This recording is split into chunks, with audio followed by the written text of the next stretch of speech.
Thank you all for taking time out of your early Wednesday morning to celebrate and recognize International Non-Binary Peoples Day. It's actually smack dab in the middle of this week, which is Non-Binary Awareness Week. My name is Nick Arteaga, he, him, they, them pronouns, and I am a proud queer non-binary Chicanx person.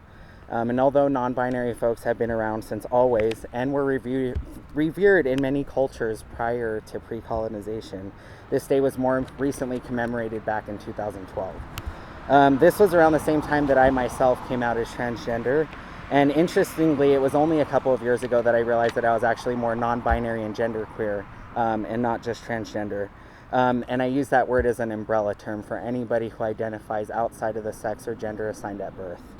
So this also includes intersex, agender, bigender, all of the varieties of gender identities that we're aware of. And even then, we've had this internationally recognized holiday for nearly a decade, and I just recently found out about it. So I just want to say a call to action. We need to be doing more as members of and allies to the transgender and non-binary community. We need to use inclusive language. We need to veer away from binary terms like ladies and gentlemen, sir and ma'am, and use other terms when addressing large crowds of people or groups of people, like folks, people, team members, players, pal, buddy, things like that.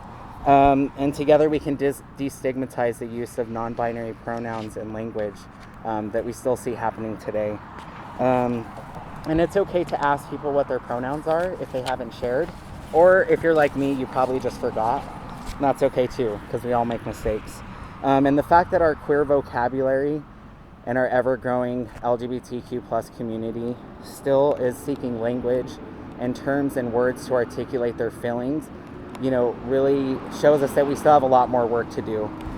Some people make fun of the ever-growing LGBTQIA acronym with dismissive comments like, where will it end? Why do we need to continue adding letters to this alphabet soup of an acronym? And the answer is simple.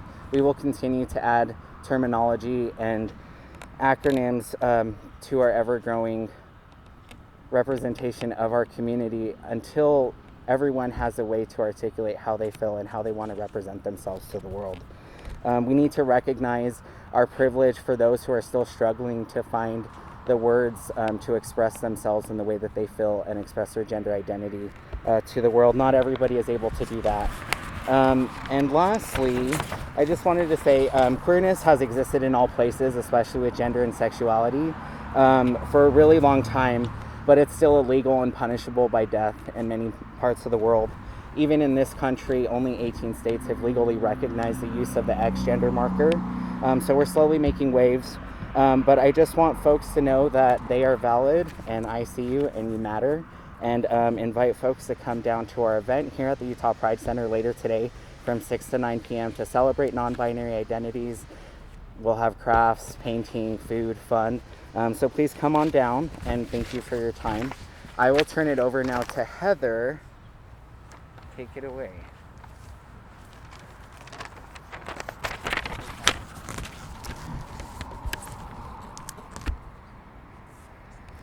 Hi, I'm Heather Maggio.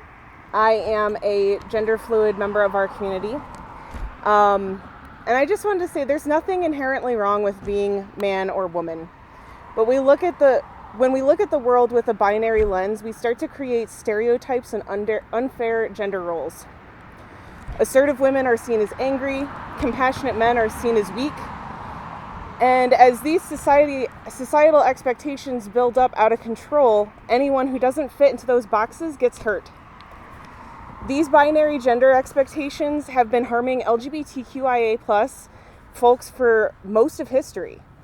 Breaking down the binary empowers all of us to live our best lives.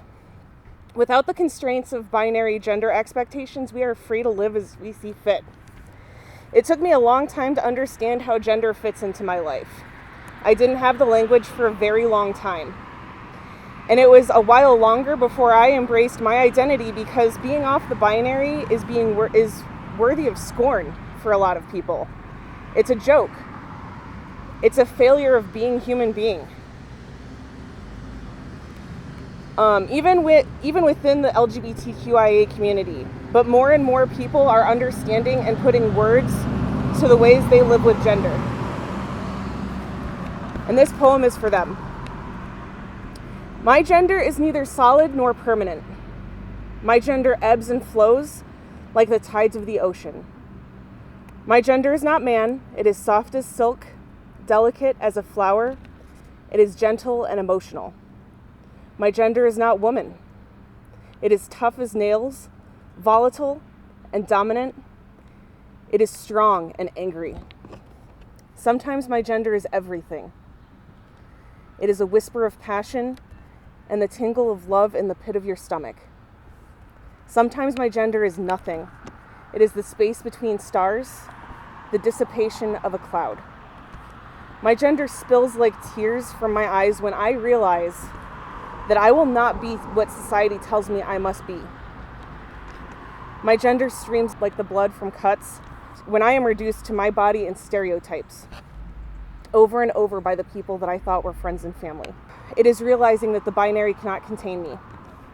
I am a river rushing down the side of a mountain in the springtime. I am a thunderstorm. I am a tsunami. I am a hurricane. I am fluid.